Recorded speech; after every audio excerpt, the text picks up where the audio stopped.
22 h sur Télé Djibouti. Merci de nous rejoindre pour cette nouvelle édition. Voici les titres.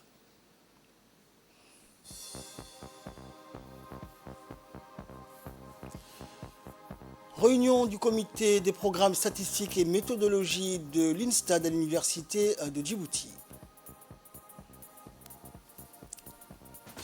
Et en Floride, fusillade, donc le tireur a fait 3 morts motivés par la haine raciale.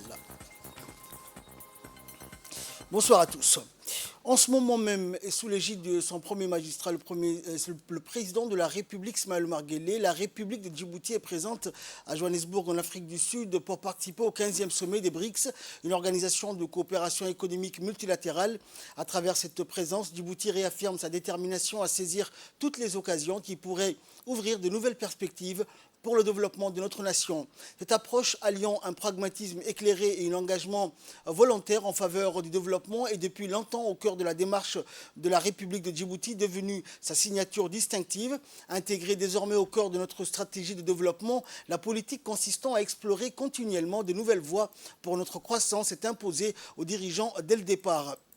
Et face à la rareté de nos ressources naturelles, ils ont légitimement cherché des alternatives viables pour faire prospérer le pays en mettant en avant la valeur du travail bien exécuté et l'ingéniosité de notre peuple. Les projets approuvés visant à valoriser la position géostratégique de notre pays, à développer des infrastructures modernes et à restructurer notre système éducatif et universitaire découlent tout naturellement de cette logique qui privilégie le développement basé sur le talent et l'effort plutôt que sur les richesses naturelles limitées.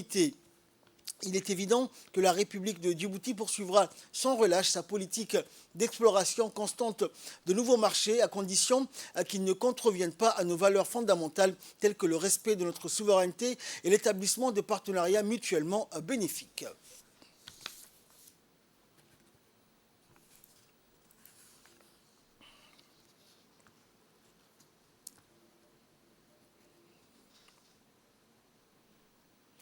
Sous le parrainage du ministre de l'Énergie chargé des ressources naturelles, Younis Ali Guédi, au cabinet du ministre chargé des ressources naturelles, une cérémonie de signature d'un PPA, le Power Purchase Agreement, ou contrat d'achat d'électricité entre le président fondateur du groupe émirati Amea Power, spécialisé dans la conception, la réalisation, l'exploitation et la maintenance d'infrastructures énergétiques, Hussein Al-Nouais, et le directeur général de l'électricité de Djibouti, Jama Ali Guelleh, a eu lieu donc en effet cette signature, étape cruciale dans la réalisation du projet solaire de grande envergure dans notre pays, ouvre ainsi la voie à la construction prochaine par la société Amea Power de la centrale électrique solaire du Grand Bara, d'une capacité de production d'une énergie solaire exclusivement verte et entièrement propre de 25 MW, comprenant une batterie électrique de 5 MW.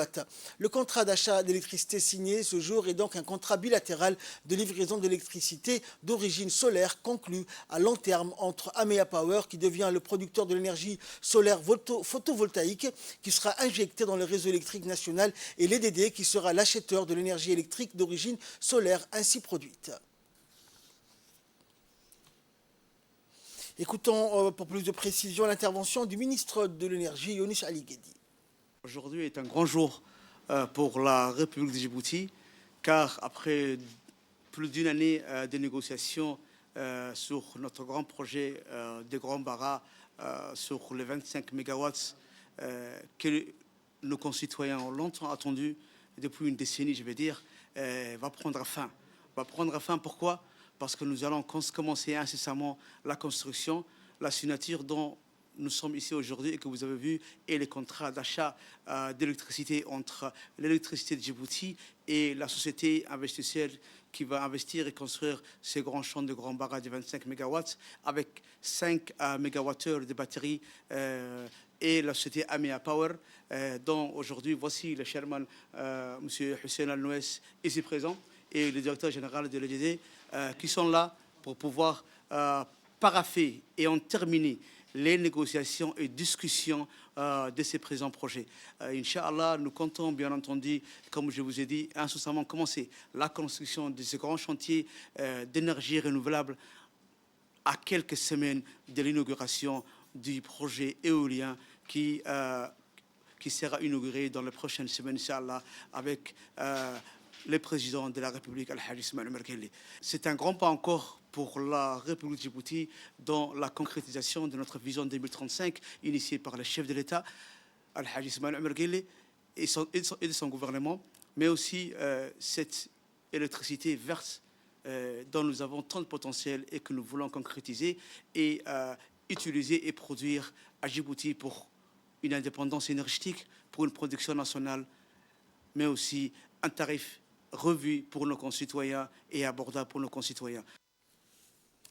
Dans l'actualité, toujours, l'Institut national de la statistique de Djibouti, l'INSTAD, a organisé aujourd'hui au sein de la faculté d'ingénierie de l'Université de Djibouti la 5e réunion du comité de programme statistique et méthodologie. Cette 5e réunion de coordination a principalement pour objectif de présenter le rapport statistique national 2022, le programme statistique national 2023-2024, élaboré à partir des informations collectées auprès des différents acteurs du système statistique national en mars 2023.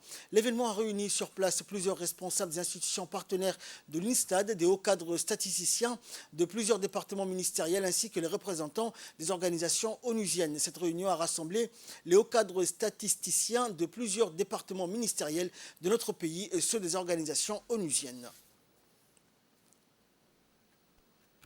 Écoutons pour plus de précision l'intervention du directeur général de l'INSTAD. L'intérêt est marqué par la mise en œuvre effective du 3e recensement général de la population et de l'habitat, avec l'appui important des partenaires, notamment le FUNEA, la Banque mondiale, l'IGAD, l'USAID, le CEA, et j'en passe. La phase de cartographie censitaire qui a été engagée dans le courant du mois de mai est en phase terminale. En attendant le dénombrement pilote et général de toute la population qui est en préparation.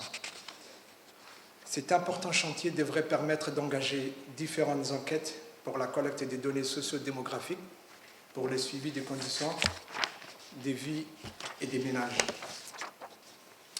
La présentation de l'état d'avancement de cette importante opération devrait d'ailleurs faire l'objet d'une rencontre spécifique prochainement, par la validation de tous les résultats que nous avons récoltés jusqu'à aujourd'hui. Cette 5e réunion de coordination du CPSN a principalement pour objectif de présenter les rapports statistiques nationaux, c'est les documents que vous avez en main, les rapports statistiques nationaux 2022 et les programmes statistiques nationaux 2023-2024, élaborés à partir des informations collectées auprès des différents acteurs des systèmes statistiques nationaux, producteurs et utilisateurs de données au mois de mars dernier, 2023. Et dans le dossier de cette édition, nous allons parler de la Poste de Djibouti dans le cadre de la politique d'harmonisation de l'action du gouvernement ainsi que de l'amélioration des prestations de services rendues par l'administration djiboutienne. La Poste de Djibouti se félicite comme étant le carrefour entre l'administration et les administrés. Regardez, c'est un document de la rédaction. La Poste de Djibouti, par la taille de son réseau et de ses activités purement inclusives, s'est montrée un acteur incontournable dans la mise en œuvre de la politique du gouvernement sur la modernisation de ses institutions, notamment le rapprochement entre l'administration et les administrés. Et pour ce faire, la Poste de Djibouti a eu l'initiative de créer un centre de services aux citoyens dans son agence de services à Nguela. Ces centres vont regrouper plusieurs antennes représentant toutes les institutions publiques et parapubliques offrant directement des prestations à la population. Inauguré par le ministre de la Communication chargé de la Poste et des Télécommunications, Redouane Abdillahi Badan, et le secrétaire général du gouvernement, M. Almis Mohamed, le centre de services aux citoyens marque une étape significative dans le cadre du projet de modernisation de l'administration publique. Lors de la cérémonie inaugurale, le directeur général de la Poste de Djibouti, M. Bahnan Ali Meidal, a déclaré que la Poste de Djibouti, avec sa proximité historique avec la population, décida d'être un carrefour entre l'administration et les usagers. La ville de Djibouti grandit, donc il fallait permettre aux citoyens de pouvoir aller dans un lieu qui n'est pas très loin de leur domicile pour pouvoir récupérer un document administratif quel qu'il soit. À partir de là, la Poste ou les postes ont été le service public le plus adéquat pour ce projet. La Poste de Djibouti dispose de 11 agences sur tout le territoire, dont 5 dans la capitale de Djibouti. Historiquement, ces agences sont présentes depuis une bonne cinquantaine d'années. Cette proximité avec les citoyens et avec les Djiboutiens fait que les postes sont les partenaires principaux, on va dire, des établissements publics. Notre rôle est d'être un carrefour pour les citoyens et pour les usagers. Ces dernières années, la Poste de Djibouti n'est plus qu'un simple service de livraison des courriers. L'institution a multiplié les innovations pour offrir aux Djiboutiens de services de qualité et sûrs. Et le ministre de la Communication a félicité la Poste de Djibouti pour son classement au rang de 59e mondial et 10e place sur les 54 que compte le continent africain. Et pour concrétiser son engagement d'appui, les institutions étatiques ont déconcentré leurs services pour rapprocher leurs prestations à la population. La Poste de Djibouti s'est donné l'ambition de procéder à la modernisation de l'ensemble de ses produits. Et ceci a eu pour conséquence le score réalisé par la Poste de Djibouti dans le classement annuel des services postaux de l'Union postale universelle. Ce classement réalisé par le cabinet international d'audit et d'expertise des postes dans le monde a mis la Poste de Djibouti au 59e rang mondial et 10e poste africaine sur les 54 opérateurs postaux que compte le continent. C'est excellent comme résultat, monsieur le directeur général. La mise en place d'un centre de services aux citoyens, CSC, a été conçu dans le cadre du projet de modernisation de l'administration publique. Ce centre, le CSC, entend devenir une interface concrète et physique entre l'administration et les citoyens. Il s'agit d'un espace où les citoyens pourront accéder aux services numériques via la plateforme de l'administration numérique www.igouv.dj, mais aussi aux services non dématérialisés à partir de leur lieu de domiciliation, du lieu de travail, etc. Et dans ce cadre, la Poste de Djibouti a signé un accord de partenariat à la Direction générale de la population. Et dans ce sens, la Poste de Djibouti a pas référé également un accord de partenariat avec l'Agence nationale des systèmes d'information de l'État. Le directeur général de la Poste de Djibouti a conclu également un accord similaire au procureur général de la République. Après Ngela, la Poste de Djibouti compte étendre le centre des services aux citoyens dans toutes ses agences qui comptent 11 agences sur l'étendue du territoire national, dont 5 dans la capitale. Et dans le cadre du programme renforcement de la participation de la société civile dans la gouvernance locale de développement durable à Djibouti, financé par l'Union européenne et mise en œuvre par l'Association internationale des maires francophones et l'Association nationale des collectivités locales djiboutiennes, le groupement des femmes solidaires pour la bienfaisance, présidé par Nasser Abbas, a initié un projet intitulé « Appui aux jardins maraîchers et fourragers pour générer des revenus de 60 femmes de la localité de Kalafa ». Ce projet a pour ambition de surmonter les défis entravant la participation active des femmes dans des activités agricoles productives et résilientes au sein du village de Kalaf. Et dans un partenariat exemplaire, le gouvernement, via le ministère de l'Environnement et du Développement durable, a déjà amorcé une série d'initiatives, dont la création d'un périmètre agropastoral couvrant une surface de 10 hectares à Kalaf.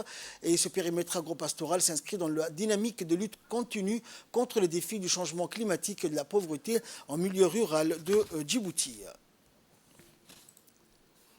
Nous restons à Tadjoura où la sous-direction régionale de Tadjoura a organisé hier une compétition de plongeon acrobatique artistique à l'escale de Tadjoura. Cet événement a permis aux jeunes talents de la région de montrer leurs compétences dans le domaine du plongeon acrobatique artistique. Les participants, repartis en différentes catégories en fonction de leur âge, ont offert un spectacle impressionnant aux spectateurs présents. Et à la fin de la compétition, plusieurs participants se sont démarqués par leur technique et leur habileté. Ils ont été récompensés lors de la cérémonie de remise des trophées et de récompense qui a eu lieu sur place. L'événement a bénéficié de la participation de plusieurs personnalités du secrétariat d'État au sport, témoignant de l'importance accordée à ce type de compétition.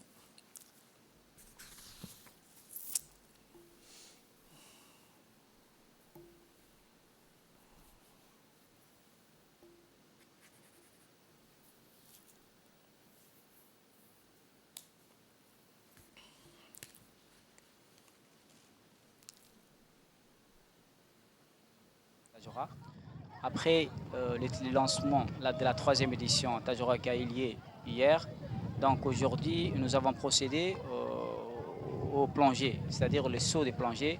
Donc c'est une autre manière aussi de mettre en valeur, de prendre en considération ces disciplines. Donc la jeunesse s'épanouit C'est pourquoi on a privilégié aujourd'hui d'initier plutôt cette pratique sportive. Donc, on sait que Tadjoura a l'accès à la mer. Donc, c'est de valoriser toutes les activités ou tous les sports qui sont liés à la mer. Et c'est une autre discipline aussi qui sera bientôt mise en place. Donc, c'est pour aussi épanouir et surtout épanouir, mais plutôt c'est pour valoriser cette pratique sportive qui est aussi, qui était ludiquement qui était pratiquée par la jeunesse tadjourienne. Donc nous, on voulait prendre en valeur et de mettre en considération et dans le futur aussi de mettre en place ces disciplines et de structurer au plus tard que ça devient aussi une ligue ou bien une fédération. Et enfin, pour clore l'actualité nationale, direction d'Ikil, où la phase finale de la compétition de football lancée hier par l'Académie de football East Africa donc, a eu lieu sur le terrain militaire. L'excitation était à son paroxysme alors que les équipes de l'Académie de football Afrique de l'Est affrontaient les équipes locales dans cette compétition palpitante. Et après des matchs fraternels entre joueurs de toutes les catégories, une atmosphère de joie régnait lors de la cérémonie de remise de trophées et des médailles. Cette cérémonie s'est déroulée en présence des responsables des autorités de la région de Dikil et des responsables du département donc organisateurs et plusieurs autres donc adeptes de ces disciplines. Les habitants de Dikil ainsi que les autorités ont exprimé une fois de plus leur sincère remerciement à l'Académie de football East Africa pour avoir offert ce week-end sportif mémorable à la communauté.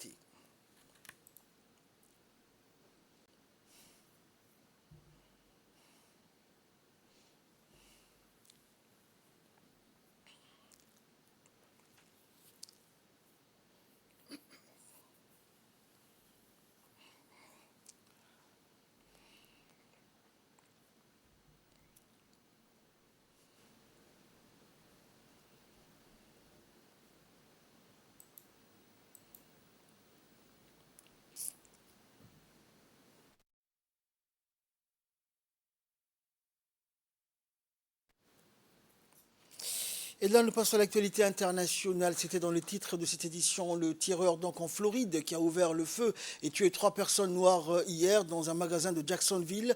Avant de se suicider, était motivé par la haine raciale. C'est ce qu'a annoncé le shérif local. Il a visé un certain groupe et ce sont les Noirs, a affirmé lors d'une conférence de presse le shérif Waters, estimant que le motif racial était très clair. Des manifestes laissés par les tireurs qui étaient âgés d'une vingtaine d'années et blancs détaillent sa répugnante idéologie de haine selon Waters. Des croix gammées ont été dessinées à la main sur au moins une de ses armes, a-t-il indiqué. Le tireur, équipé d'une veste tactique et armé d'un fusil d'assaut ainsi que d'un pistolet, a fait feu dans un magasin Dollar Général, a précisé le shérif, expliquant que 2 hommes et une femme avaient perdu la vie. Le gouverneur de la Floride, en lice pour l'investiture républicaine en vue de la présidentielle 2024, a parlé d'un crime horrible et qualifié l'auteur de pourriture, tout en affirmant lui aussi que le tireur avait choisi ses victimes en se basant sur la race. Et enfin, plus de 3000 migrants et réfugiés ont débarqué sur l'île de Lampedusa en 24 heures. Des navires et des avions militaires sont mis à disposition de Lampedusa pour faciliter les transferts vers d'autres régions italiennes. Mais Lampedusa ne peut plus accueillir de réfugiés, affirme le préfet.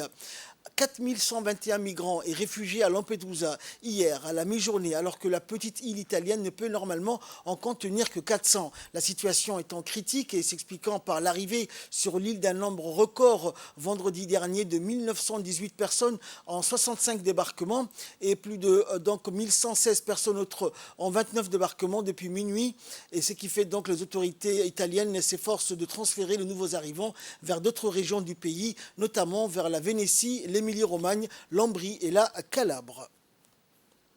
C'est tout pour cette édition. Merci à vous de nous avoir suivis.